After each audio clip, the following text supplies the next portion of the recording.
తమిళనాడు అసెంబ్లీలో విజయ్ తన బలాన్ని నిరూపించుకున్నారు. అన్నా డిఎంకే నిట్ట నిలువున చీలిపోయింది. విజయ్ కి అన్నా డిఎంకే రెబల్ ఎమ్మెల్యేలంతా మద్దతుగా నిలిచారు. ఈ బల నిరూపణ ప్రక్రియలో విజయ్ 144 మంది ఎమ్మెల్యేల మద్దతును సాధించారు. టీవీకే తరఫున మొత్తం 108 మంది ఎన్నికల్లో గెలవగా విజయ్ 2 చోట్ల గెలిచారు కాబట్టి ఒక స్థానానికి రాజీనామా చేయాల్సి వచ్చింది. దాంతో ఆ పార్టీ బలం 107కు చేరింది. అయితే ఇటీవల మద్రాస్ హైకోర్టు టీవీకే నుంచి ఒక ఓటు తేడాతో గెలిచిన ఒక ఎమ్మెల్యే అసెంబ్లీలో బల నిరూపణలో ఓటింగ్ ప్రక్రియలో పాల్గొనకుండా హైకోర్టు ఆంక్షలు విధించింది. దాంతో 106కు టీవీకే బలం చేరింది. దాంతో పాటు స్పీకర్ గా ఉన్న వ్యక్తి కూడా టీవీకేకి సంబంధించిన వ్యక్తే కాబట్టి ఆయన ఓటింగ్ లో పాల్గొనలేదు. ఎప్పుడైనా సరే సభలో సమానంగా ఓట్లు వచ్చినప్పుడు మాత్రమే స్పీకర్ ఓటింగ్ లో పాల్గొంటారు.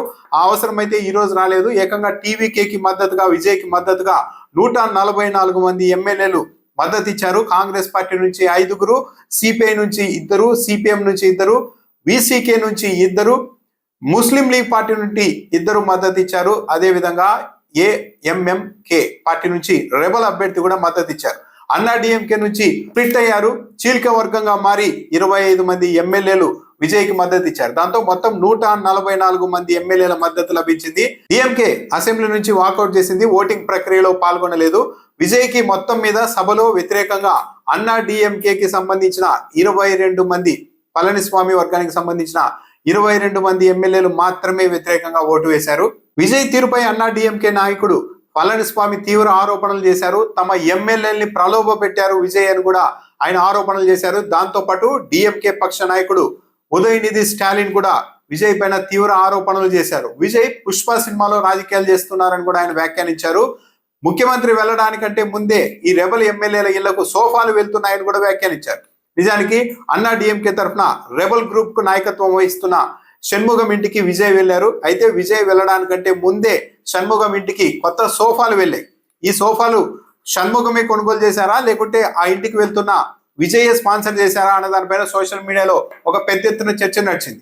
ఈ ఉదంతాన్ని ప్రస్తావిస్తూనే ఉదయనిధి స్టాలిన్ పుష్ప సినిమాలో పుష్ప రాజకీయాలను విజయ్ చేస్తున్నారని వ్యాఖ్యానించారు. ఆ సినిమాలో కూడా ఎమ్మెల్యేలను కొనుగోలు చేసేందుకు అల్లు అర్జున్ సోఫాల్లో డబ్బులు నింపి ఎమ్మెల్యేల ఇంటికి పంపిస్తారు. సో విజయ్ కూడా అదే తరహాలో రాజకీయం చేస్తున్నారని అర్థం వచ్చేలాగా ఉదయనిధి మాట్లాడారు. 65% మంది ప్రజలు విజయ్ నాయకత్వాన్ని తిరస్కరించారు.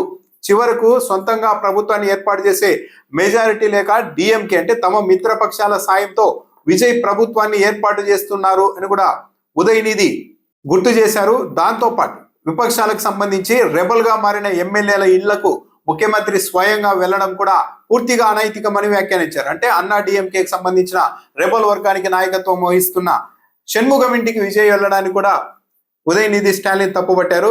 అనంతరం విజయ్ ప్రభుత్వ తీరును నిరసిస్తూ తాము అసెంబ్లీ నుంచి వాకౌట్ చేస్తున్నామని చెప్పి వెళ్లిపోయారు. ఓటింగ్ లో డిఎంకే పాల్గొనలేదు.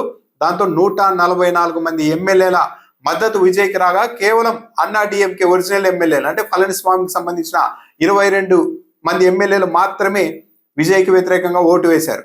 అయితే విజయ్ తాను తీసుకున్న ఒక నిర్ణయాన్ని అప్పుడే వెనక్కు తీసుకున్నారు. విజయ్ ముఖ్యమంత్రి కాగానే తన వ్యక్తిగత జ్యోతిష్యుడు రాధన్ పండిట్ ని ముఖ్యమంత్రికి ప్రత్యేక అధికారిగా అంటే ఓఎస్డీగా నియమించుకున్నారు. దీనిపైన సోషల్ మీడియాలో కూడా నెటిజన్లు కూడా పెద్ద ఎత్తున ప్రశ్నించారు. వ్యక్తిగత జ్యోతిష్యుడికి ప్రభుత్వంలో మీరు ఎలా పదవిస్తారంటూ నెటిజన్లు కూడా విజయ్ని చాలా తీవ్ర స్థాయిలో ప్రశ్నించారు. మద్దతుగా ఉన్న కమ్యూనిస్టులు, బీజేపీ, విసికే పార్టీల నాయకులు కూడా ఈ విషయంలో విజయ్ని నిలదీశారు. అసలు మీ ఎజెండా ఏంటి, మీ ఉద్దేశాలు ఏంటి, మీ సిద్ధాంతం ఏంటి అని ప్రశ్నించారు. దాంతో తీవ్ర స్థాయిలో విమర్శలు రావడంతో ఓఎస్డీగా తన వ్యక్తిగత జ్యోతిష్యుడి నియామకాన్ని విజయ్ రద్దు చేశారు.